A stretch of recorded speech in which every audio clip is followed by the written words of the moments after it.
Mon frère, ma sœur, j'espère que tu es prêt. Parce que, une fois cette étape passée, tu risques d'en prendre plein la tête. D'un côté, tu vas avoir Allah qui te tend la main, et crois-moi que ça va être les plus beaux jours de ta vie au moment où tu vas effectuer ta conversion. Et les jours d'après, avec la prière, si tu es réellement bien entouré, je te jure, ça va vraiment être les jours les plus beaux de ta vie. Moi en tout cas, ça fait plus de 20 ans que je suis converti. Et Allah, j'ai pas les mots. Encore aujourd'hui, tu vas ressentir l'amour de notre Créateur. Il va venir te souhaiter la bienvenue. Soit lui-même, soit des anges. Tu vas ressentir quelque chose. Tous les convertis te le diront. Les premières prières, c'est quelque chose de très, très, très spécial. Tu vas avoir un nouveau cadre de vie, une nouvelle hygiène de vie. Car l'islam, ce n'est pas que faire la shahada. C'est tout. C'est un équilibre complet. Tu vas avoir un cadre à respecter, des limites à pas dépasser, des règles tout simplement. Moi, tu sais, je fais partie d'une famille non croyante qui dit textuellement « je ne crois qu'en ce que j'ai dans ma poche ». Mais ressentir l'amour de ton Créateur qui te souhaite la bienvenue dans l'islam, dans la vérité,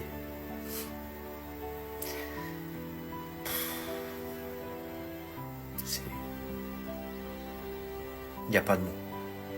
Mais de l'autre côté, tu risques d'être éprouvé, très éprouvé. Dans quel sens? Vis-à-vis peut-être de tes proches, de ta famille, de tes amis.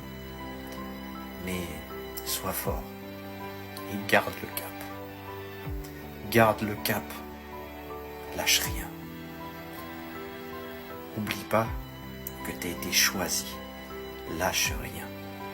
Quand mes parents ont appris ma conversion, parce que j'ai été obligé de me convertir en cachette, je vivais encore chez mes parents à cette époque-là. Mon père aujourd'hui, 20 ans plus tard, il a toujours la tête aussi dure. Mais au fur et à mesure du temps, la personne qui s'est adoucie, c'est ma mère. Et elle a été rassurée, elle s'est rendue compte que son fils n'avait pas changé. Son fils était toujours le même, sauf qu'il avait un cadre qu'il respectait. Il s'était...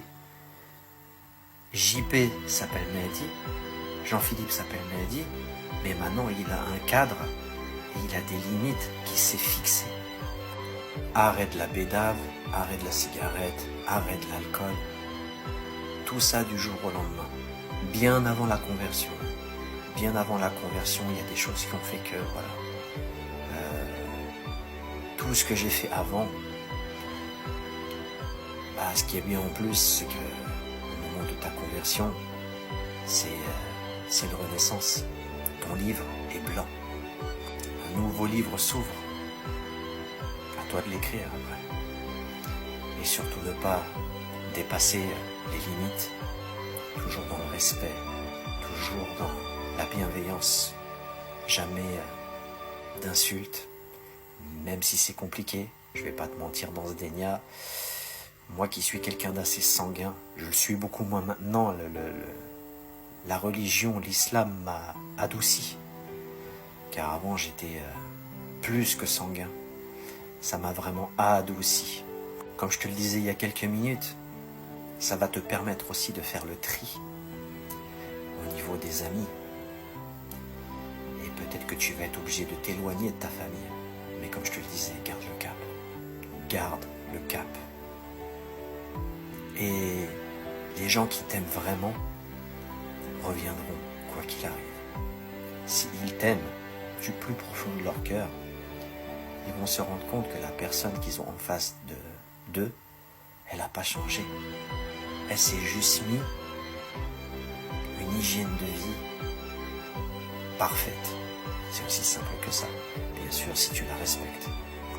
Là, tu vas très vite te rendre compte qui sont tes amis et qui sont tes ennemis. ceux qui te jalousent secrètement, ceux qui ne veulent pas te comprendre, tu vas vite te rendre compte, tu verras, tu vas très très vite faire le ménage. Mais grâce à Dieu, tu vas t'en sortir, tu vas t'épanouir, te sentir mieux de jour en jour, apprendre de nouvelles choses, t'instruire, t'éduquer à travers le Coran, à travers la Sunna, El-Bukhari ou Muslim. Tu vas voir, c'est apprendre à connaître la vie du prophète, sallallahu alayhi wa sallam. Vous verrez, de beaux jours vous attendent, mais vous serez éprouvés. Faut pas l'oublier. De toute façon, si tu es très précieux pour notre Seigneur, tu seras éprouvé. Comme beaucoup de monde l'est en règle générale. Quand Allah t'aime énormément, il t'éprouve. Mais il ne te donnera jamais une épreuve que tu ne pourras pas surmonter.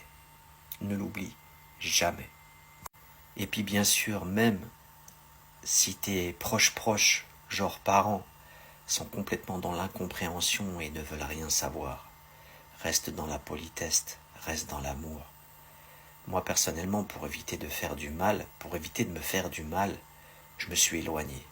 Et ça a apporté ses fruits, mais sans plus. Enfin, moi c'est un cas un peu spécial, c'est compliqué. Les gens qui me connaissent savent que il n'y avait pas grand chose à faire. Enfin bref, on a fait ce qu'on a pu, mais voilà quoi. Mais reste toujours dans la politesse et dans l'amour, et n'oublie jamais ta mère. N'oublie jamais ta mère. N'oublie jamais de lui dire « Je t'aime, maman ». Essayez de rassurer vos parents. Montrez-leur que vous n'avez pas changé, que vous avez juste épousé un nouveau style de vie, une nouvelle hygiène de vie, une croyance. Pour ceux qui sont chrétiens, ou feuges, ou juifs, ça va être encore plus compliqué. Mais par la grâce d'Allah, vous verrez, vous allez y arriver. Mais toujours dans la bienveillance. Voilà. Quoi qu'il en soit, bienvenue à tous les nouveaux convertis, parce que je sais qu'il y en a de plus en plus. Et puis, je vous aime tous en Allah.